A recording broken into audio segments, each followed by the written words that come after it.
Hello. Hi, Dan. How are you doing, Kimberly? Good. I'm good, thanks. I think we've got our things recording, maybe. Maybe. Not quite sure. Yeah.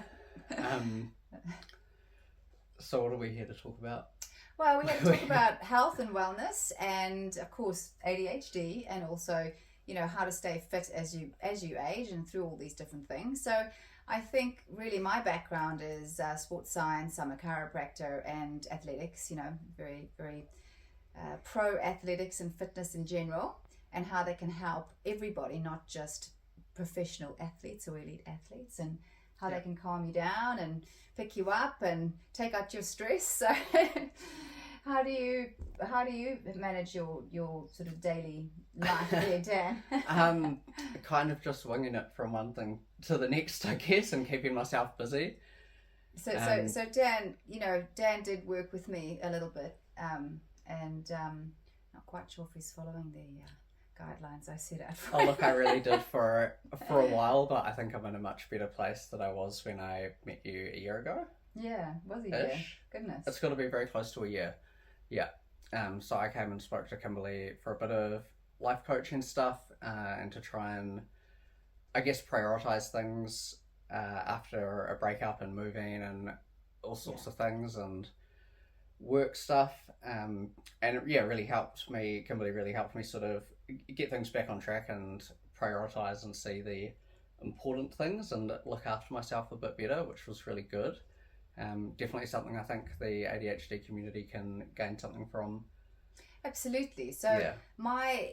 My primary thing with anybody out there, whether you have ADHD or actually whether you don't, is structure and routine, and keeping some structure and routine in your life, which can create some guidelines for you on a day-to-day basis. Now, particularly important with the ADHD community is to have these structures in place and have a almost like an accountability partner to keep you moving along in the correct direction, or the direction that you want to go with your life, and without being distracted. But ADHD or not, it still helps everybody out there to have some routine in their lives. Yeah. And I think the hard thing with ADHD is we need the routine to be productive, but we can't implement it. And that's why you need an accountability partner, life coach, or even just a friend or a community that can support you with those changes. Yeah. Now, the other big thing that I'm hugely a fan of is diet, and how diet can also affect your everyday life, and whether you not necessarily as in go on a diet, but in terms of a lifestyle with regular eating habits and plans that can certainly contribute to a healthier and a happier you. Yeah. And again, particularly with ADHD, making sure that your blood sugar is stable, and making sure that every day you are actually eating at regular intervals, and eating the right kind of foods that can support your function, your brain function, and also your bloodstream function. If your blood gets too full of glucose or sugar, that's going to cause a huge spike and actually exacerbate the But we love sugar. Yeah, well, of course you do. Yeah. But then who doesn't love sugar? I mean, seriously, it's quite an addictive substance, actually, in the same category as alcohol, believe it or not. Yeah, probably arguably more so. Very addictive, yeah. Yeah, I find a big difference between eating well and eating like shit. But I can't not have a coffee, energy drinks, things like that to get through the day. Well, that's, I guess, one coffee a day is okay. To kickstart your day. But if you do have those high caffeine, high sugar drinks later on in the day, it's going to disrupt your sleeping patterns as well, which, It doesn't really. I could have like a can of V at 9 o'clock at night and go to sleep. Goodness gracious, or a coffee. I certainly couldn't. I would be up all night. Oh, because I have Ritalin and stuff. Sometimes I'll have that in the morning, and then I can go to sleep. Oh, really? Like out for like an hour or so and have the best nap at 11 o'clock in the morning. Unfortunately, that's like uppers and downers. So and then 1 o'clock in the morning I'm awake. Yeah. Not ideal. Yeah. Again, back to the regularity and the structure. Yeah, see? Yeah. Well, I I guess I need some structure, but working for myself, I can work anytime. I don't need to have that structure to be working at 9 o'clock in the morning or anything. And it works for me like that because my brain might come on at 9 o'clock at night, whatever, and I can sit there and do a few hours of work, and it'll be way more productive than forcing myself to try and do it at a certain time. Well, it's more like flexible routines, right? Yeah, too flexible. A little bit, you can't have rigid structure, but you do need to know that in this particular day that these are the goals that you need to achieve and the tasks that you need to achieve. Yeah. And if you're not feeling great at 9 o'clock in the morning and you're meant to do work and then go to the gym at 12, then switch those two things around and go to the gym first and then do your work that you need to do at 12 instead, but it's a flexible routine. Yeah. But you do need some. But you still need to be putting the time. Yeah, having the time aside somewhere to. Yeah, to and get then know that you need to have breakfast and lunch and yeah, and not just eat once during the day. Yeah, as well. We are. Whenever someone says to me, "I'm not too bad," I say, "How bad exactly?" Oh, yeah. Really? How are you today? Not too bad. How bad exactly are you? Yeah, 1 to 10. 1 to 10. Yeah. So I mean, Dan, as you know, my whole thing is health and wellness. Like feeling fit and fabulous is my tagline. Yep, you certainly look it. And well, how do you do it? I'm only 25, Dan. Again. That's the first clue. Mental. What you think. I honestly believe that your thoughts are like little bits of cell phone tower information that travel across the universe, and don't take me literally, please.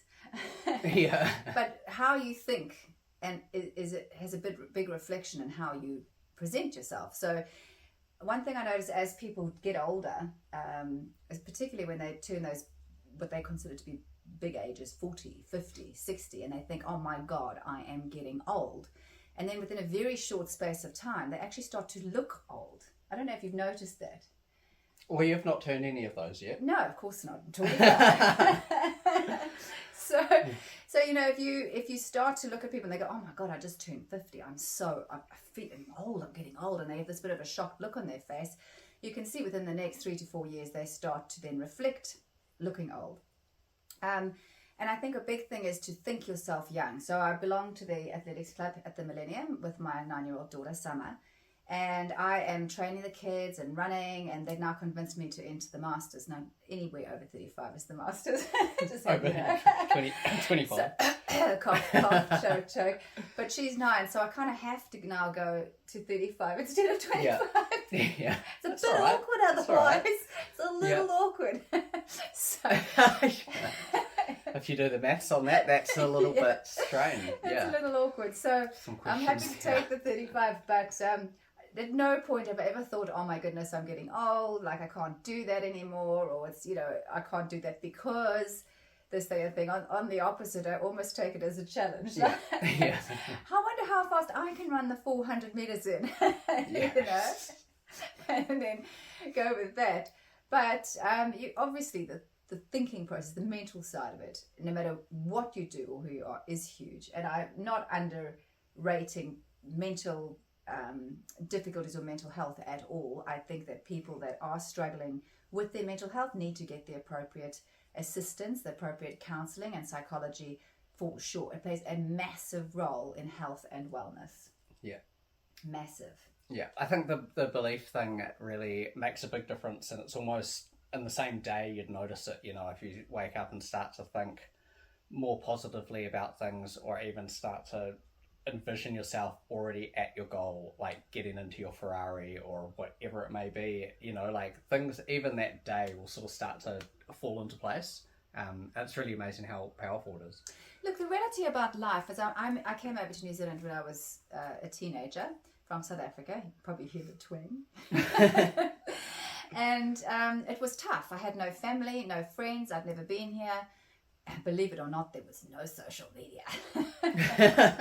Social media's only been around for 15 years probably? Yeah, about half of your life. Facebook, I remember being in Thailand and a friend saying to me, hey, there's this new thing called Facebook. I was like, I'm not going to do that. Well, turns out I am. And I did. All over it.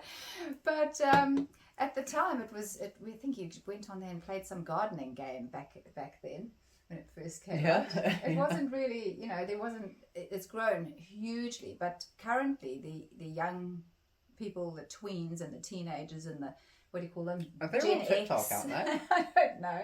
Are they even on Facebook now? Social I feel media. like Facebook's for the just for the old talking folk. social media, the old folk. Facebook, anyway, See, he just called himself old. Point proven. I am on the Facebook. Yeah. The old folk. But I mean, in terms of social media, I was, I guess, early 20s, and we got MySpace. Oh, I remember that. I think I might have done 2 sentences on there. Bebo, and then Facebook. Yeah. And everyone was like, Facebook will never last. Facebook will never last. And it's quite funny. I got a reminder or something. The first comment anyone ever wrote on my Facebook page was, Facebook sucks, Bebo is where it's at. This will never last. And I just thought that was hilarious. Like 15 years after Facebook, and none of the others are anywhere. Yeah. But we've got a whole lot of new ones. Yeah, but social media has a lot to be accountable for. I mean, it has its positives and it's not less than positives. Yep. And, when I did arrive in New Zealand back when I was 18 years old by myself to go to university over here, and there was no communication at all with family back in South Africa. There was a phone booth on the wall. There wasn't even a cell phone. I didn't even have a computer. We wrote everything down, believe it or not. There was no emails. I sound like I'm going back into the dark ages. She's 25. But it's true. And it was tough. And I remember opening this book. I went to the chiropractor, and I am now a chiropractor. And I opened this book, and the first line of the book, I can't remember who the author was, unfortunately, but I'll give that author credit, whoever he is. The first line was, life is tough. And it's tough for everyone. And the sooner you realize that life is tough, the sooner you can get on and have a good life. And no matter through the ups and downs in my life, there's a better way of saying that in a way. It's called, the universe isn't singling you out. Yeah. And oftentimes when we go through difficult times, we think we sort of become a bit insular, a little bit narcissistic qualities come out. And we start to think that it's all about us, and that the negativity is all about us. And if you can get your head around that and go, actually, lots of people go through tough times, and if I turn the page of this proverbial book to next month, next week, next year, I want to see what happens then. Yeah, that's right. And I think it's always important to remember that those times are temporary, and it's very easy, especially with ADHD, to get caught up in a negative loop, I guess, that you think this is forever. Like you feel something and you're like, right, this emotion is just me now, that's all I'm going to be. But if you can compartmentalize it a bit and actually take yourself out of it and be like, okay, what would I say to a friend that this has happened to? What advice would I give to someone else? Which would probably be very good, but you'd never take it yourself. And it's just saying like, hey, look, maybe this happened for a good reason, or you've learned this out of this situation. And it's not forever, like you're going to get past this situation in a week, a month, in a month. Are you going to care? In a year? Absolutely not. And I tell my clients, exactly, just to touch back on what Dan said there, I tell my clients often, the one thing I say is, why is this happening to me, and what can I learn from it? Yeah. So number one, how did I get into this situation in the first place? Yeah, what got me into this mess? And secondly, how do I not get into this situation again? And that stands true, whether it's relationships, whether it's, everything's relationship, but whether it's a romantic relationship or a family situation, or even a move, living somewhere, taking a risk, a financial risk, a job. Why is this happening? What can I learn from it? And, if you have, for instance, in a romantic relationship, got into a situation and you've let your boundaries slip, and there's any sort of physical or verbal or mental abuse there, it's if you've allowed it to drag on, then that 50% of that is actually on you. Yeah, you've kind of enabled it. And I think people get so stuck in these relationships that they are so used to what it is that someone from the outside will be like, shit, that ain't good. No, exactly. You've got to get out of that, but you can't see it because you're too stuck. You're too stuck in it. Water. and you've made it normal by accepting it, rather than putting down a boundary and saying, fuck, this ain't right. Like, you can't. And no matter who you are, no matter whether you have ADHD or whether you don't, no matter whether you are healthy in terms of your eating your diet or you're not, there's always a change that can be made. There's always something that we can do, probably better is not the right word, differently, to get us into a result that we would prefer to the current result that we're currently experiencing. People look at me and they say, well, how are you so strong? You're inspirational. And I sort of say, well, I'm strong because I've had to be, not necessarily because I've wanted to be. You've been forced to be, I guess. And it's about taking those situations and thinking, well, I don't want to get back into that situation again. I don't want to be in an abusive relationship. I don't want to, be in a job I hate. I don't want to, work all day and not see my kids. I don't, so therefore we plan strategies and differences so that we can get out of those things. If you want a better job, you can go to night school, you can get better educated, you can make those decisions instead of being a victim of your own circumstances.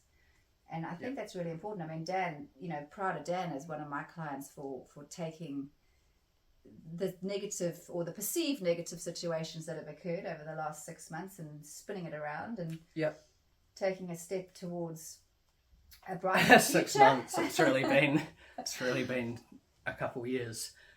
But I now work for myself. I have a business that makes money. I have, things are a lot better. I would prefer it if you went to the gym a little bit more. I'd prefer it too. But that's the next thing. That's the next thing. Yeah. That's the next thing. At least I'm making some decent money now and getting paid what I should be. And you have a job where you're flexible and you can make your own decisions, which is awesome. Yeah. And not everybody wants that either, admittedly. There's a lot of people out there that prefer the structure and the routine of a job where they can go in and clock out and get an income every week. But and that's perfectly fine too. Yeah, it depends. I guess I really found something I enjoy doing, and I feel like I never work, but I work all the time. Find a job you love and you never have to work again. Yeah, that's it. Yeah, I feel like I never work. I feel like I'm that guy at Tuesday at 2:00 in the afternoon who's sitting at the park and looking at the ducks or something, when everyone's working. Yeah, so you don't know, do you? No. So Scorched was a novel that I wrote. Funnily enough, I always wanted to write a book. And I have said that it's a trilogy, but I haven't had time to do it yet. I wanted to get the first one out there. So if you are watching, can you please go onto Amazon and purchase the digital copy? Because once that's popular, then I'll, you'll have the inspiration to do the second one. Yeah, Kimberly Harpur with the U, Scorched Earth 2323. In the comments down below. The other thing that I took my pride and joy actually was something that I call my gratitude journal or my wellness journal. And I actually don't, unfortunately, have a physical copy because they keep selling whenever I've got them in the office. But that as well is on Amazon, and it's got 3 months worth of tasks or little things that you can do and write down. And it's really good, and I'd really recommend this to the ADHD community because it's every day you've got, I think, 3 things you're grateful for, some affirmations. Goals, things you want to achieve. Goals, like little things. And I think it's really important to go into that and to get those things fresh in your mind every day, and help, even if you do 1 step towards a goal in a day, it doesn't matter what it is, like it just makes you sort of a bit more accountable to. And then it's got things I did, things I'd like to achieve today, which obviously you want to do in the morning, and then at the end of the day there's 3 things that I did well today, and 3 things I'd like to do better tomorrow. So, and it's also consistent, so it's not, you don't have 3 months worth of different things. You've got 3 months worth of a week of repetition, which is really good. And it can be super little things. Yeah. I used to write in mine, like I went to the beach, or like I saw a cool duck at the park, or like something like that. But it doesn't have to be major things, especially if when Dan started seeing me a year ago, he was going through a bit of an unhappy time, and so it was more about getting his mindset right to get him to a happy place that he could see beyond the unhappiness. See out of the emotion, I guess, that I was in at that time, and we became, as you can see, really friends. So but no, I can definitely recommend that recommend that journal. It really helps. Sometimes it's a little bit like, fuck, another thing, like 3 things every day or whatever. But that's when I realized, like, the smaller the thing is, the better. Because if you're able to pull something out of nothing, almost, you know what I mean? Or find something like minusculely positive about something, it really changes your mindset to think, hey, that actually was really cool. Like, that was a really nice thing. And absolutely, you know, and for me, I went through a breakup about 18 months ago that was really hard for me. And it wasn't because the person that I was with was a terrible person at all. It was just that we weren't on the same page with what we viewed a relationship to be and what I wanted for myself in the relationship. And at that point, I vowed that I was going to spend the next 12 months getting myself and my head into a happy place and make my life rich, juicy, and full. And make it so rich, juicy, and full that I didn't have the space to feel like something was missing out of my life.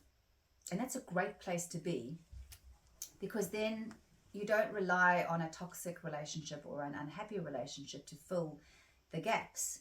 So if anybody out there is going through that, I'm really happy if people are in happy romantic relationships, because ultimately that is all we want to be. But in my job, in my position, I often have people come and talk to me who are really not happy and are just, you know, wanting to find a way through to get them happy. And the reality is relationships take 2 people. Yeah. There's 2 people that have to want to make the change necessary to make a happy relationship. And sometimes only one of the 2 people want to do that, and the other person doesn't want to change, and they don't want to be different, and they don't see the future. They're not on the same, I just say you're not on the same page. You know, they don't see the future the way you see the future. And what I'll say to my clients is, you know, you can have 95% of the quality is good, but if the 5% are deal breakers, that's it. Because we cannot change people. I see so many people saying, oh, well, he did this or she did that, and he won't do this and she won't do that. And my answer to them is, you cannot change another person. And the sooner you realize that, it's like a light bulb going off in your head, the sooner you realize that the only thing that you can change is how you react or respond to something. So you need to sit 100%. Down and think to yourself, is this something that I'm okay with? And if it's a boundary that's being crossed that you're not okay with, then you have to have some serious and it's thought about what and you're it's gonna do. Okay to set that boundary. You know, it's okay for it not to be okay. You know what I mean? Like, it's okay to say to your partner that this, when you do this, I feel like this, and this doesn't, you know, and this doesn't work for me, and I would like you to respect it or something. So it's definitely okay to put those boundaries in place, so don't feel like you are stuck and can't. I think if someone won't respect it, then that kind of says enough about how they see you. Exactly. Well put. Really well put, Dan. Thanks for coming to my TED Talk. Well, you know, and that comes back to, again, your overall mental wealth and health. And I think so many of the things in life do stem from that, and having an understanding of ourselves first and foremost. In order to be able to put those boundaries in place, you actually need to understand what your own boundaries are. And I like to see it as if we put ourselves into a little box or a little square. I'm not saying box yourself, because don't get me wrong, but what I mean is, these are your 4 boundaries. For instance, for me, one of the things that I'm really strong with is I'm an incredibly loyal person, but I also expect loyalty in return. I am healthy and well, and I probably wouldn't want to be with someone that, you know, is addicted to heroin. Have I not been this conversation? But don't laugh. But that's a stretch. Here's an extreme example. If there are 2 people that are both heroin addicts and they're in a relationship together, then, you know, that's... I don't know where in your lifestyle you would find a heroin addict that you are going to mix with. It's the most polar opposite for me. Let's talk about alcoholism then, or someone that's a really big drinker. For me, that's not going to work. I don't mind the odd glass of wine and a glass of Pinot with dinner, but if I had a partner who was going out every Saturday night till 3 a.m. in the morning and coming home so drunk that they didn't even know what their own name was, I would not be able to continue in that situation. And if I spoke to them about it and said, look, you need help, and they said to me, no, I want to keep this going, I would be, well, okay, That's a massive red flag. keep walking out the door. But you'll be surprised when people are together for a long period of time, and I'm talking, you know, 5, 10, 15, 20 years, people change. And you're either evolving or you're dissolving. That's right. I got that one in. You got it. You either evolve and you grow together, or you kind of grow apart. And but the point is, like, to be in a partnership where you support and encourage the other person if they are going down a path that they shouldn't. Don't condemn them for it. Say, hey, Kimberly, you're taking too much heroin. This is affecting our relationship. Can you please stop? Seriously. Well, absolutely. You have the conversation, see if you can provide support and help, and then at the end of the day, if you really can't, then you have to think seriously about walking away from that situation, especially if it is affecting your mental health. But I think people these days almost date to break up. You know, it's like... Oh, don't even get me started on the dating environment we're in. What a fucking nightmare. Are you allowed to use the F word? We can bleep it out if it's going on YouTube, but like, fuck, what a nightmare. I don't think that, you know, we're rambling here a bit, but I don't think that the current dating environment in terms of online dating is beneficial or good for anybody that is seriously looking for I don't think it's healthy. A genuine relationship. I don't think it's healthy. I don't think many people... I think a lot of people use it as a coping mechanism to get attention, to talk to someone, and they'll talk for like, you know, you talk to someone for a few weeks and then they're gone, kind of thing. And I feel like that happens a lot, and I feel like people use it as a coping mechanism, and there'll be people that are not emotionally available, not able to get into a relationship. Well, there's also people on there that are already in relationships that are... So there's 3 people. There's people that are in relationships on there. There's people that are not emotionally available but using it as a coping mechanism. And then there's people who are genuinely looking for a partner. But you get so disheartened if you've had a relationship that's failed or broken up or whatever. You've healed from that. You've put in the time. You start talking to, you've got 1 out of 3 chance of the person you're talking to 1 even be available. And 2, you've got a match and both like each other on there. So it's really hit and miss. As someone who has struggled with ADHD, how does that affect finding a romantic partner for you? How do you find that you cope with the stress, and the disappointment, and just actually putting yourself out there, Dan? I don't mind so much putting myself out there. I don't like the disappointment. I get over the sort of talking to people and not really going anywhere, and it's almost like they know they're in a position that they're not emotionally available or whatever. And I, since being diagnosed, I am a lot more unmasked, and I give a lot less of a hoot about being myself in front of people, or about telling someone I like them, and I'm just really straight up about it, because I don't care. I don't want to muck around and play games and stuff like that. And I find that is actually sort of off-putting to people as well, because they're like, oh, that's full on. And it's just like, it's not. I'm just trying to be real. No, I mean, back in the day, I read this story, and it's not me personally, but this girl's dad said, I don't know what's wrong with the dating world. When I was 17, I was at your mum's door every morning with flowers waiting to walk to school. Oh, you'd get arrested. Waiting to walk her to school, right? And nowadays, that... is considered intense, or you'd get arrested for doing that now. Right outside the door. Yeah, imagine. I do think I think things have changed, and unfortunately, the people, the ones that actually are genuine and sort of do want something a little bit more emotionally connected, are the ones that are struggling. Yeah, and I think it's also the ones that are not I don't know, it's really hard. I don't want to date anymore. I'm fucking over it. Dan and I had this conversation without the cameras on the other day. There was more swearing.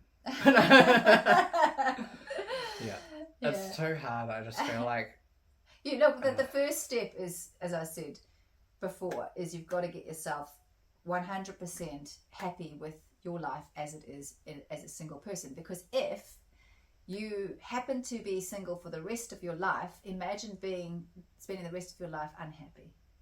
That's right. Imagine the relationship being the only thing in your life that brings you any joy. And from my perspective as a life coach and someone who sees people regularly, there are probably more people that are in unhappy relationships than are in happy relationships. Wow. And I don't want to be that. I don't, and you don't want to be that, right? So no. What is wrong with living your life in a happy way anyway? And then if a good relationship comes into your world, that will make you even happier. Right? It's not that a relationship going to make you happy. It's that you've got to be happy anyway, and that makes you happier. Yeah, I agree with you 100%. Yeah. Thank you. I'm sorry, I feel like I looked like I was not agreeing with you, but I do agree with you. Now that we've solved all the world's problems. I think my problem with what you're saying is, but I want a relationship. No, most of us would love it. No, but you don't just want any relationship. No, you don't want a right. toxic, unhappy, miserable relationship that is making you feel more. But I want the drama. No, I'm kidding. The drama. Does not want the drama. We all want to be in happy relationships. I do not want the drama. We all want to be in relationships that are happy, that bring us happiness. But don't let that relationship or the lack of it make you happy or unhappy.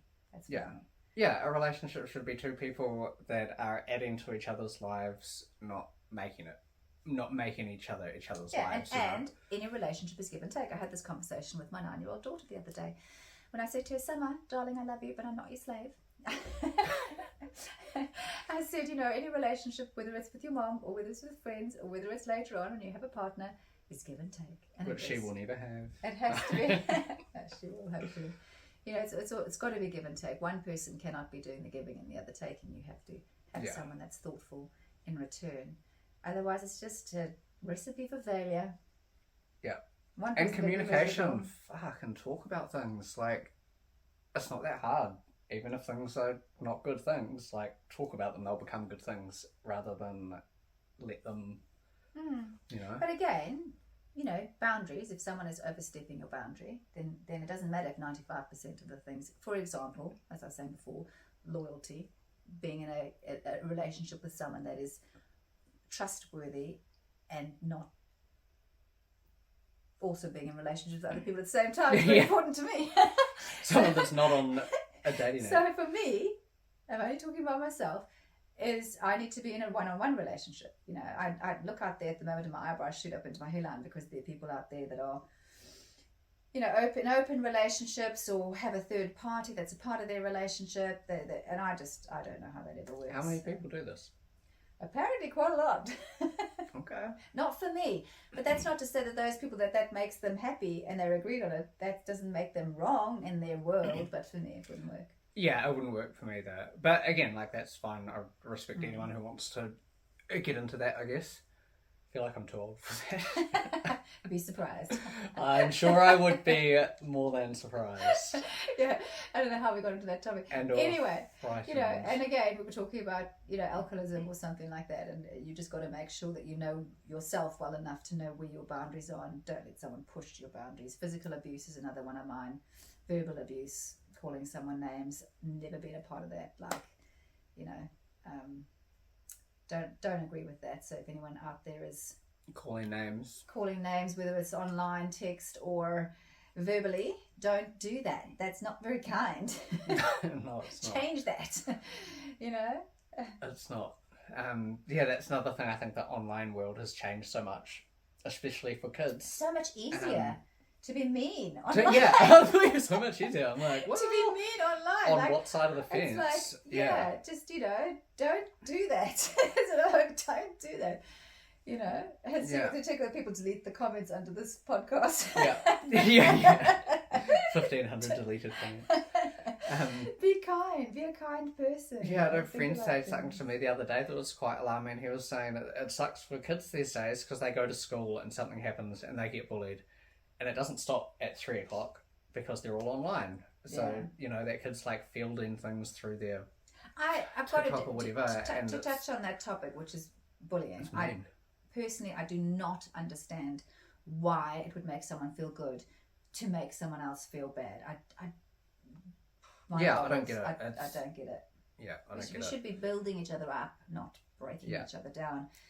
And if you are going to bully someone else, it doesn't make you a better person or a No. more intelligent person at all. What Susie says about Sally says more about Susie than Sally. Who are Susie and Sally? I don't know, but it's okay. Sorry if anyone out there's Susie or Sally. But you know what I mean? Like, what someone says about someone else says more about them than the person they're talking about. Absolutely. I've been really, I guess, hyper aware of people and those kind of attitudes in my life recently, and kind of cut a lot of people out. That it's like, you can tell someone something that you're happy about or you've been successful in, and they're like, oh, but this or but that.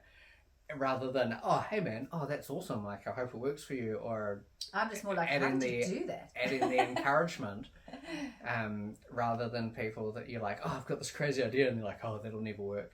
And those that'll never workers, like, I really try and keep them at arm's length, and some are really good friends that are like that, and it's like, okay, I can keep a circle small. Yeah, I can be ignorant to their ignorance, I guess, and say, I know that person is going to be like this about this thing, and I won't talk to them about it.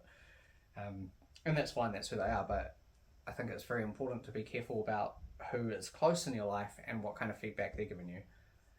Oh, absolutely. There's a big difference, and people get the negative feedback from parents, family, like anyone from through their whole lives. And it makes such a big difference when you cut it down and you only talk to the people that are encouraging and trying to build you up. So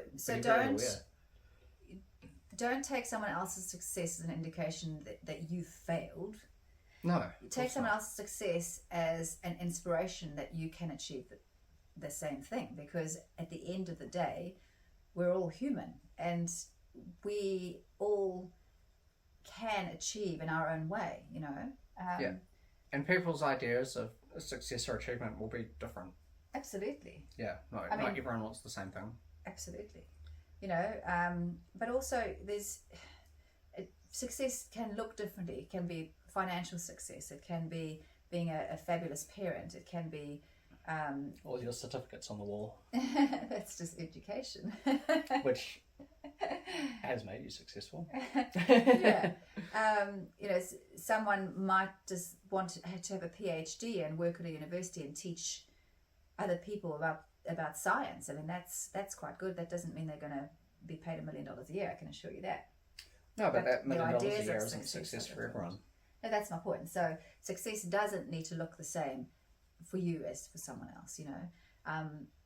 Of course, we all need money in order to survive in the world, especially with the current economic climate. Yeah. But you know, that we can't. That's part of our success. It's a bartering exchange. I like to see it. You know, if you've got money, then you're going to be able to buy food, and you're going to be able to have a car, and you're going to be able to go on a holiday. So but money isn't the be all and end all of everything. There's no point in having lots of money and being miserable. No. Or being an abusive partner or abusive parent. I mean, that's, you know, you've got to think about your life and what you actually feel is successful and go from there. Yeah. And things that actually make you actually happy, not make you look happy, or, you know what I mean? Social media. Yeah. It's like, everyone's life is amazing. I particularly, on that note, I particularly like those videos on Instagram that are like, what do we call it? The perception, the Instagram, and then real life. Perception versus reality. Versus and it's like a beautiful wedding photo, and then it's a photographer like lying in a puddle of mud with his phone upside down, you know, like, and a gloomy day, and it's sort of swimming in this beautiful pool, and then the reality is it's like 500 people, and the water's actually muddy, and and that bright blue color is pollution, you know. So make your life, and realize that there's always perfection. I always say there's what Ed Sheeran said it well. Perfection and imperfection. Your perfection is in your imperfection. You know what I mean? Oh, 100%. There's not. Yeah, agree. Nice one. Like we can laugh at ourselves, at our own mistakes. We can learn from our own mistakes. We can And the whole point of life, funnily enough, is you don't come out being born knowing everything and knowing how to do everything. Life is a learning experience and a journey. So don't be too hard on yourself. Yeah, I think the day you stop learning is the day you die. And if it's not, you're doing it wrong. You know. Well, clearly you stop learning if you don't. Yeah, but like people do think they know everything, and I feel like anyone, whether they're 8 years old or 80 years old, has something to teach you. Oh, I know. I hated being wrong, so I made a decision many years ago that I never am. that I wouldn't ever argue unless I 100% knew the answer that I was arguing about. And it served me well, which means that mostly when I argue, I'm right. Yeah. Because yeah. I said to my daughter, I will only ever argue if I will for a fact know. Yeah, if I start arguing, don't argue back, because I know. For a fact know the answer. Otherwise, I'll just go, and then I'll probably go and Google it. Yeah, and then start the argument. I hated being proven wrong in an argument. I think that's funny. Yeah, I feel like I'm never wrong, but that's probably because I will only choose to topics to pursue an argument where I know that I am right. And I have Googled it, and I have gone down the ADHD rabbit hole of learning everything about something in 4 hours just to... But that's quite a good thing, though, having that. Maybe the qualities that make you good have to do with ADHD. I think a lot of them do. Because... Yeah, I think a lot of there are so many good things. I wouldn't trade it for not having it at all. Like, no way. My brain's unhinged as fuck. But that would be that you would be a different person. You're a pretty good guy, so. I would be so boring. I feel like if I didn't, I don't know. I would have had so many less jobs. I'd have so much more money. But you would be less interesting. Oh yeah, I'd be boring as hell. Yeah. Yeah, I mean, keep it interesting, guys and gals. Yeah. Keep it interesting. Stay unhinged out there. No, don't give them bad advice. Stay unmasked. Don't do that. Be yourselves. Be yourself. Have confidence in your own abilities. Be prepared to fail. Failure is just a step towards success. Because we've all... If you cannot fail, you will not succeed. Perceived failure before you succeed, Sometimes the lesson is in the losing. There you go. Every time the lesson is in the losing. Yeah, you learn a lot more every time when you don't win the first time round, and it teaches you how to win. So if you win the first time, you don't really learn anything. I don't think. You just know that what you did was the right thing, but you don't know necessarily how to do it again. I feel like, if you're not breaking a few eggs, you're not really making any good omelettes. Oh, we're full of quotes today, aren't we? Clip it. Just say to our imaginary producer. Clip that quote. All right. Well, Dan, do you have any other questions for me before we wind this up? Not off the top of my head, unless you did ask me to ask you something before and I forgot. No. I was just... No, I think we've talked about a lot of things. Oh, well, lovely. Thank you very much if you're watching. And hopefully we get some questions for next time. Yeah, that's right. If you do have any questions for myself or Kimberly, feel free to put them in the comments or whatever, and we'll answer them. We're going to try and do this more often, maybe not quite every week, but a couple of weeks or something. Sure. Whenever we can. Sure. So yeah. Sounds good. Thank you. Bye-bye. Oh God.